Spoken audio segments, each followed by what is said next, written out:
18 million views, eh? 1.8 million hours viewed on this channel. Now, when I started this 8 years ago, I didn't intend to do YouTube videos. There was no intentions of doing it at all. I just wanted somewhere to store videos so I didn't lose them. But I didn't realise at the time that when you uploaded something, it was automatically published. Now, I worked out all the settings and some stuff like that. You can sort of have it as a, how do we say, unpublished video. Then you can play around with it and, well, play around with the text and stuff like this until you think it's ready to go, or timed when it's ready to go. I didn't know anything about that. I was going to originally put it on a memory stick, you know, all the work I was doing. Because you see, I bought a 110 ex-army truck with a 2.5 engine, diesel. And I got it pretty cheap. And I thought, well, that'd be a nice little project for me to do. And I'll video it as I'm going along, so the next owner can see, step by step, what I've been doing. Only it didn't really turn out that quite as well as that. It started off as a 2.5. We got rid of that because the injector pump shaft had snapped. Then I was going to put a Disco 2 V8 in it, a 4-litre V8 with an automatic box, and realised that was a financial nightmare because you had to buy all fancy computers and fancy shift operations to have a standalone gearbox and a standalone engine, and you needed a Puma bonnet because the engine stood a bit taller. But it wasn't really going to be feasible. Then I put a 300 TDI in it. Well, somebody wanted that separately, so I sold that. And that's how I came on to do the GM Vortec engine, the V6. Now that fitted really, really well, and it went like a scalded cat, but not much interest in it at all. I couldn't believe it. I thought that would have been the killer, because a lot of people are fitting V8s, big American V8s, but what a lot of work that is to fit those. So anyway, that was that. So like I say, the videos were getting published and people were writing to me, how do you do this, how do you do that? And I thought, well, I'll just do a little video. And I was only using my telephone at the time. I didn't have any cameras or anything like that. So again, it's progressed and progressed and progressed.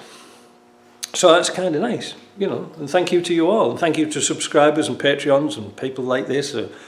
I wouldn't be doing it if it wasn't for you, you know, because doing videos does take a lot of time out of your day.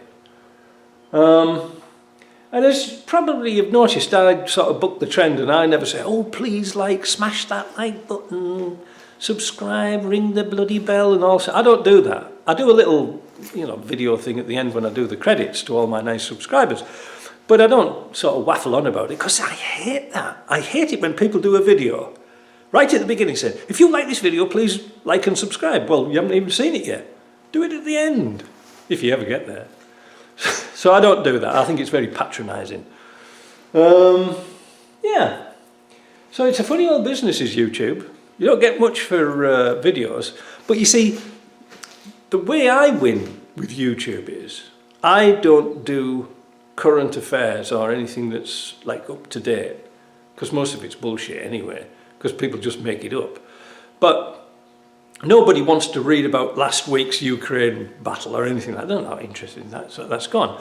But if you want to know how to do a wheel bearing or take an engine out or do a cylinder head, you just have to Google it and I'll usually come up with a video of it. So my back catalogue is always getting viewed all the time. I'll look through the analytics and I'll see what people have been watching, what's the favourites for this week. And it's really interesting what goes on. And you know what the most interesting video, the most liked video is? It's not of the Land Rover, it's when I did my centrifuge, when I was messing about cleaning some diesel out. That got thousands and thousands of views, and I'm thinking, but it was only an off-the-cuff video to show you how to separate water out of diesel. Strange, isn't it? You can put. So what I'm trying to say is that's why I don't put a lot of time and effort into videos, you know, doing fancy graphics or anything like that, principally because I don't know how to do them. But I just don't bother with all that fancy editing. I just bang them out and then cut bits out of them and see how it goes, you know. And I'm still doing it 8 years later. And it's sort of got into a pattern now, so what you see is what you get, really. I don't do all that fancy stuff and drama. Oh, people do drama, you know. I don't do that. We have a lot of problems here, but drama's not the way to show people how not to do things. I like to do things like, I do get a lot of promotional stuff, and I might as well add this in here while I'm rambling on. People ask me to do promotional videos of their products, and I have to tell you a little secret. Is anybody watching? Probably you are. 40% of the things that are sent to me, I just don't do a video on them because it's junk. If it's good or decent, I'll do a video on it. But I seem to be getting plagued by dash cams and thermal imaging cameras, so I'm going to say no to that now because it's getting a bit boring. I wish people would send me sort of tools and things like that, you know, these big companies, but they don't. Dash cams and stuff, and some of the dash cams are, well, okay, but some of them are a pain in the ass to set up. Thermal imaging cameras, yes, they're getting better and better. What more do you want me to say? They do everything, you know, the next model's always going to be better. But I don't want to get into that, but I'm sort of honour bound to say, well, if you sent me it, I'll do you a video. But like I say, 40% of the stuff, I don't bother. I say, and I'll say to the people who send me it, I say, listen, I don't really think it's good for my viewers. Can I send this back? They say, oh no, keep it. So I give them away. I just give them away to people. And same with diagnostic stuff. Now, diagnostic stuff is sometimes interesting to get, but it doesn't do our Land Rovers most of the time. Now, I have got a diagnostic tool the other day that was sent, a little compact one I'll do a separate video on. And that seems to have European vehicles, and I looked through it and it has got listed Land Rover vehicles from 1997 onwards. So what it does, I don't know. I don't have any Land Rovers here with fancy computers and things like this. The only thing I've got is that bloody red Range Rover, which by next week we should have sorted out, hopefully. But we don't have a lot of diagnostics on newer vehicles because I don't really want to touch them because I don't know anything about them. So I just concentrate on doing the old stuff. And that's really it. So that's why, you know, people send me diagnostics. They've seen me use diagnostics. They send me diagnostic tools. And I've nothing to plug them into. Plug them into my Yaris, plug them into my Ford. Actually, this one I just got the other day. I'll run across and get it. Wait a minute.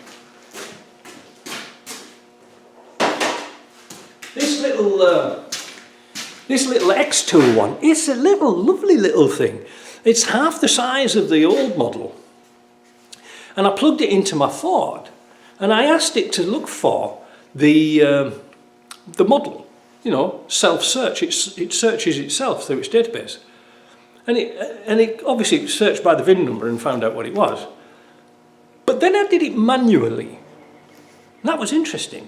Because, you know, the first menu it comes up to is Ford. Is it Ford America or Ford Europe? I thought, that's interesting for my viewers because this obviously works internationally. So that's how I got digging into it about Land Rovers.